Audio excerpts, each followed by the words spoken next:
Signal ನೋಡ್ಕೊಳ್ಳಿ. ಆ 5 ಬಂದಾಗ ಗೇರ್ಗೆ ಹಾಕ್ಕೊಂಡು ರೆಡಿ ಆಗಿದೆ ಮೂವ್ ಮಾಡೋದಕ್ಕೆ. ಈ ಥರ ಸಿಗ್ನಲಲ್ಲಿ ಇದ್ದಾಗ ನ್ಯೂಟ್ರಲ್ಗೆ ಹಾಕ್ಬಿಟ್ಟು ಗೇರ್ನ ಕ್ಲಚ್ ಬಿಟ್ಟು ಹ್ಯಾಂಡ್ ಬ್ರೇಕ್ ಹಾಕ್ಬಿಟ್ಟು ಆರಾಮಾಗಿ ಕೂತ್ಕೊಳ್ಳಿ. ಮತ್ತು ಈಗ 5 ಬರುತ್ತೆ ನೋಡಿ, ಆಗ ರೆಡಿ ಆಗಿ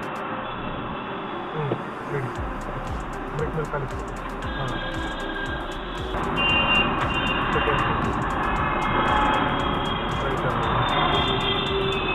ವೆಹಿಕಲ್ಸ್ ನೋಡ್ಕೊಳ್ಳಿ. ರೈತಲ್ಲೇ ಹೋಗಿ ಮಿರರ್ ನೋಡ್ಕೊಳ್ಳಿ.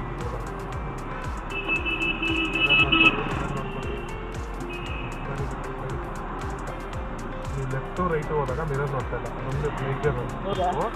ನೀವು ಯಾವಾಗಲೇ ಆಗಲಿ ಸ್ವಲ್ಪ ಸ್ಟೇರಿಂಗ್ ಹಿಂಗೆ ಅಲ್ಲಾಡ್ಸಿದ್ರು ಮಿರರ್ಗಳು ನೋಡಿಕೊಂಡು ಯಾವುದೋ ವೆಹಿಕಲ್ಸ್ ಇಲ್ಲ ಅಂದರೆ ಮಾತ್ರ ಟರ್ನ್ ತಗೊಳ್ಳಿ.